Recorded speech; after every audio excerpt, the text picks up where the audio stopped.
Lumakas pa nga ho ito at ngayon ay taglay ang maximum winds na 100 km per hour near the center at gustiness na umaabot po sa 125 km per hour. Ang kanyang naging pagkilos sa mga nakalipas na oras ay pakanluran, hilagang kanluran at 20 km per hour. At based po sa latest available data, nakita ang sentro nito sa layong 150 km silangan ng Kasiguran, Aurora. So malapit na po, napakalapit na nito sa ating kalupaan. Ilang oras na lamang ay lalapit na ang sentro sa ating landmass. At kailangan po natin tandaan na bago pa lumapit o bago pa mag-landfall, ay mauuna na pong maranasan ng ating mga kababayan dito sa Northern at Central Luzon ang kalahating parte ng diametro ng bagyo.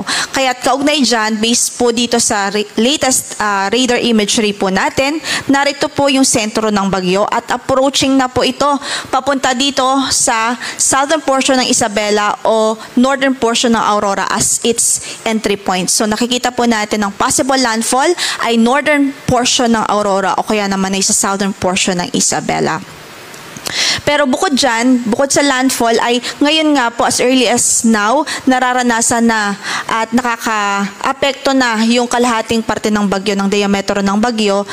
Dito po sa Cagayan, Isabela, Quirino, Aurora, maging sa ilang bahagi ng Quezon Province. At yung mga pag-ulan, ramdam din ho sa malaking bahagi ng Bicol Region. Based na rin sa latest track na ipinalabas po natin. So makikita nga po natin na posible ang landfall nito is ngayong umaga na rin. Today, ngayong umaga hanggang noontime, yung time range ng kanyang landfall at pinapakita din po ng ating mga models na posible po mag-west-northwestward pa rin ang kanyang movement. So tatahakin ito at magtatraverse po ito sa northern Luzon before exiting the landmass. So posible na nasa labas na po siya ng ating kalupaan mamayang hapon o gabi.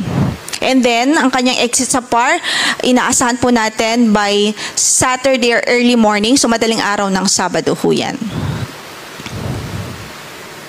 Kaugnay dyan, signal number 3 pa rin, nakataas ngayon sa northern portion ng Aurora, central and southern portions ng Isabela, sa northern portion ng Quirino, northern portion ng Nueva Vizcaya, Mountain Province, Ifugao, southeastern portion ng Abra, northern portion ng Benguet, central and southern portions ng Ilocos Sur, habang signal number 3 din sa northern portion ng La Union. Ito po yung mga lalawigan o mga lugar kung saan inaasahan natin mararanasan nga po yung pinakamalakas na epekto ng hangin na dala po nitong si Bagyong Paulo.